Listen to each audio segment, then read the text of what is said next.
नमस्कार मु वीरेश्वर महांती मो मन कथार 104तम अध्याय को आपण मानक हार्दिक स्वागत करुछि। आज ओडिया भाषा साहित्य बाबद किछि कथा। बाधिला जानी क्षमा कर नइले रमा रमण दंडे दियो टाली तुम्भंकु जगन्नाथ आज मो मनोरथ भरती करी देवी गाली हे कृपानिधि। जगत केवल जने हसिबे एही तऊ फल बर जीवर से देई मानस बर जीवर से अमेद्य ग्रास देहे मंदाकिनी रज लगाई ग्राम सुकर की होई बगाई गलाणी तो गला कथारे संगात गलाणी तो गला कथा गुपते सीना मु तोते पचारिली गुपते सीना मु तोते पचारिली बळी पड़िबारु व्यथारे संगात गलाणी तो गला कथा। ये जो तीनोटी गीत मु आवृत्ति कली या रचना करचंती ओडिशार विशिष्ट साहित्यिक संस्कृत पंडित सरस्वती बरपुत्र राशि राशि काव्य कविता चौतीसा चंपू रचना करिथिबा कवि सूर्य बलदेव रथंकर ए तीनोटी होउची रचना। बाधिला जानी क्षमारे से जगन्नाथ को जनान करुछंती तांकु सर्प भावरे वर्णना करिके जनानटी करछंती। ता परवर्ती जगत केवल जन हसिबे एते फल से गोटे समालोचनामूलक पद्यटे लिखिछंती। से कहउछंती जेते चेष्टा कले ग्राम सुकरी घुसुरी कोण गाई हेई परिबो। पुणी तृतीय कविताटे से राधा जेतेबेले कृष्णंकर प्रेमरे प्लावित होइछंती पुणी जेतेबेले तांकर विरह अवस्था आसीची सेतेबेले से राधा तांकर जे सबुठु प्रिय सखी ललिता को कहउछंती जे जहा हबार हेला किंतु मु तते सबु कहिदेली जे जेहेतु मोर व्यथटा बड़ी पड़ुची।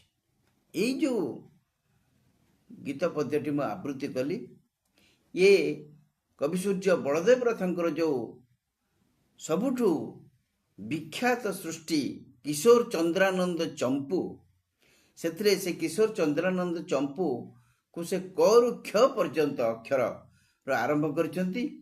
एइटा होची ग चंपू सेते पई गलाणी तो गला कथारे संगात गलाणी तो गला कथा।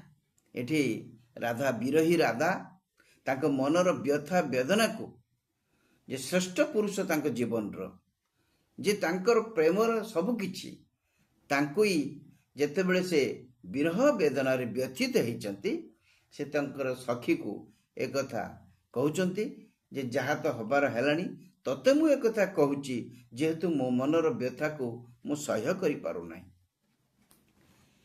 ए जो विशिष्ट कवि सूर्य बलदेव रथ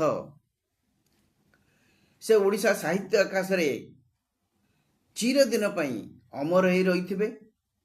तांकर साहित्य कृति लोकमानंकु सबुदिन पई प्रेरित करुथबो।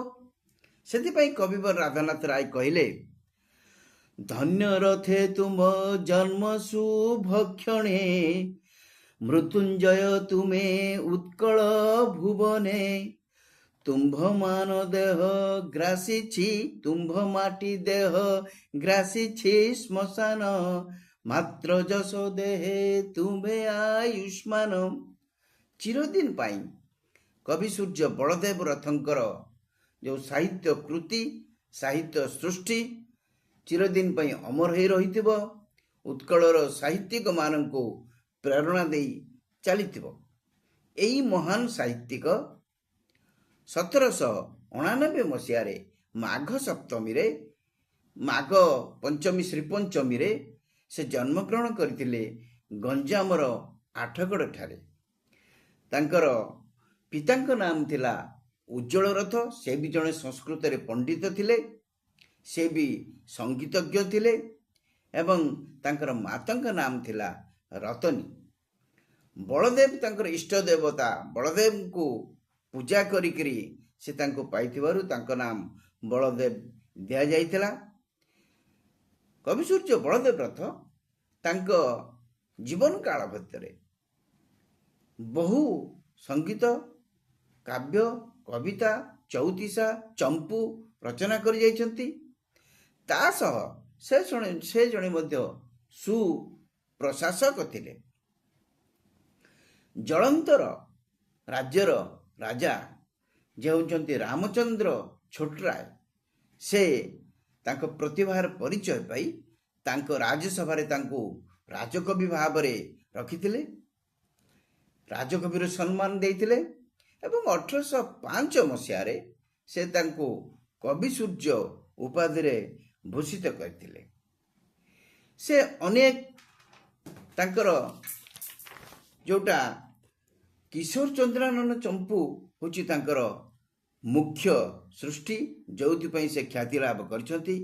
ଏହା ବାଦ ରତ୍ନାକର ଚମ୍ପୁ, ପ୍ରମୋଦୟ ଚମ୍ପୁ ଆଉ ବହୁତ ଢଗଢମାଳି ସେ ମଧ୍ୟ ଲେଖିଥିଲେ, ଯାହାକି କିଛି ମଧ୍ୟ ଏପର୍ଯ୍ୟନ୍ତ ପ୍ରକାଶିତ ହୋଇନାହିଁ। ତାଙ୍କ ସମୟରେ, ତାଙ୍କ ପୂର୍ବରୁ ଉପେନ୍ଦ୍ର ଭଞ୍ଜ ଯେଉଁ ଲେଖିଥିଲେ ଲାବଣ୍ୟବତୀ, ତାଙ୍କର ପିତା ଚାହୁଁଥିଲେ, ବଳଦେବ ରଥଙ୍କର ପିତା ଚାହୁଁଥିଲେ ସେ ବି ଲାବଣ୍ୟବତୀ ଭଳିଆ ଗୋଟିଏ କାବ୍ୟ ଲେଖନ୍ତୁ।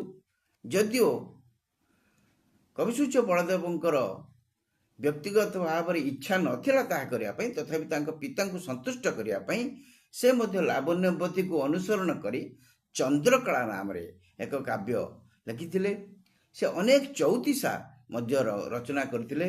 ପ୍ରେମୋଦୟ ଚଉତିଶା, ମୋହିନୀ ଚଉତିଶା, ସୁଖୀ ଚଉତିଶା, କାମକୁହା ଚଉତିଶା, ମଞ୍ଜୁଳା ଚଉତିଶା, ଏମିତି ବିରହୀ ଚଉତିଶା, ଏମିତି ଅନେକ ଚଉତିଶା ରଚନା କରି ସେ ଓଡ଼ିଆ ସାହିତ୍ୟ ଭଣ୍ଡାରକୁ ସମୃଦ୍ଧ କରିଛନ୍ତି ଏବଂ ଚିରଦିନ ପାଇଁ ସେ ଓଡ଼ିଆ ଉତ୍କଳୀୟମାନଙ୍କର ପ୍ରେରଣାର ଉତ୍ସ ହୋଇ ରହିଛନ୍ତି। ଆଜି ଯେତେବେଳେ ଓଡ଼ିଆ ଭାଷା ସଙ୍କଟରେ ଅଛି, ଆଜି ଯେତେବେଳେ ସାଧାରଣ ଓଡ଼ିଆଟିଏ ଓଡ଼ିଆ ଭାଷା କହିବା ପାଇଁ ଦ୍ୱିଧା ପ୍ରକାଶ କରୁଛି, ସେତେବେଳେ ଆମକୁ ଦେଖିବାକୁ ହେବ ସେ ସମୟରେ କେମିତି ରାଶି ରାଶି କବିତା, ଚଉତିଶା ଏବଂ ଢଗଢମାଳି, ଚମ୍ପୁ ଏସବୁ ରଚନା କରି ଓଡ଼ିଆ ସାହିତ୍ୟକୁ ସମୃଦ୍ଧ କରି ଯାଇଛନ୍ତି କବି ସୂର୍ଯ୍ୟ ବଳଦେବ ରଥ। ତାଙ୍କର 1845 ମସିହାରେ ତାଙ୍କ ଜୀବନ କାଳ ଭିତରେ ସେ କେବେ ଯେମିତି ଅନ୍ୟ କବି ଆର୍ଥିକ ଦୁରବସ୍ଥା ଦେଇ ଗତି କରିଥାନ୍ତି, ସେ କେବେ ସେଇଭଳିଆ ପରିସ୍ଥିତିର ସମ୍ମୁଖୀନ ହୋଇନଥିଲେ। ତାଙ୍କ ଜୀବନ ମୋଟାମୋଟି ଭାବରେ ଭଲ ଭାବରେ ଗତି କରିଥିଲା ଏବଂ ସେ 1845 ମସିହାରେ ପ୍ରାୟ 7 ଦିନ ଖଣ୍ଡେ ଶଯ୍ୟାଶାୟୀ ହେବା ପରେ ଏ ଧରାଧାମରୁ ବିଦାୟ ନେଇଥିଲେ। କିନ୍ତୁ ସେ ଏହି ଦୁନିଆରୁ ଚାଲି ଯାଇଛନ୍ତି ସତ, ତାଙ୍କର ସାହିତ୍ୟ କୃତି ପାଇଁ ସେ ଚିରଦିନ ଓଡ଼ିଆ ସାହିତ୍ୟ ଆକାଶରେ ଉଜ୍ଜଳ ଜ୍ୟୋତିଷ୍କ ଭାବରେ ପ୍ରତିଭାତ ହେଉଥିବେ। ଆମେ ତାଙ୍କଠାରୁ ପ୍ରେରଣା ନେଇ ଓଡ଼ିଆ ସାହିତ୍ୟକୁ ଆହୁରି ସମୃଦ୍ଧ ଗତିଶୀଳ କରିବା ପାଇଁ ପ୍ରୟାସ ଜାରି ରଖିବା ଦରକାର।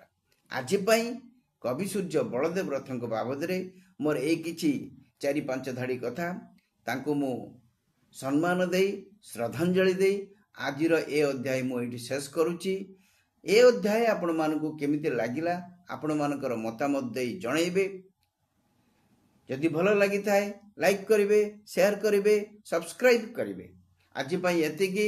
ନମସ୍କାର। ବନ୍ଦେ ଉତ୍କଳ ଜନନୀ। ଜୟ ଜଗନ୍ନାଥ।